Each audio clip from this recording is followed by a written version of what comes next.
Handang mamayagpag sa entablado ang Filipino decathlete na si Hocket de los Santos sa paparating na UAAP Season 88 at 2025 Southeast Asian Games. May ulat si Bernadette Tinoy. Matapos manalo sa atletang Ayala National Pole Vault Challenge nitong weekend, isa sa inaabangan ng Pinoy fans ngayon ng pag-arangkada ng karera ni Filipino decathlete Hocket de los Santos na ipanalo ng 22-year-old champ ang National Pole Vault Competition matapos lumundag ng 5 meters at makalaro ang world's top-ranked pole vaulters. Plano ni Hocket na muling mamayagpag sa darating na UAAP Season 88 at 2025 Southeast Asian Games. Nagpre-prepare po kami sa decathlon, which is kasama ko po si Kuya John D. Ubas po doon. So kami po yung magre-represent ng decathlon sa Southeast Asian Games po. Then, kasi ngayon, kaya napunta po kami sa decathlon dahil may si Elijah Cole po. Mas, yung performance niya mas pasok sa medal standard.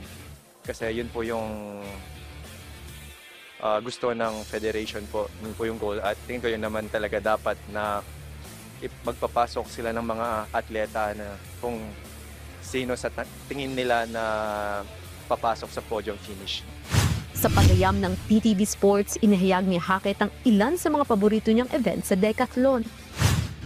Yun ang favorite na event, 110 hurdles. 110 hurdles and ano po ba, pole vault. Yung dalawa na. At siguro 100 meters po. Kasi yung iba, ayoko na yun eh. Parang wala lang akong choice kundi gawin. Samantala, naniniwala rin si world number 11 EJ Obiena na malaki ang potensyal ni Hocket na pagharian ng mga sasalihan niyang kompetisyon dahil na rin sa tulong ng coaching staffs. Mentoring my dad as well. He's one of the guys Oleg said Hocket runs like me. That's because of how my dad learned from Vitaly and of course coach the next generation the way I'm getting coached. Bernadette Tinoy para sa Atletang Pilipino para sa Bagong Pilipinas.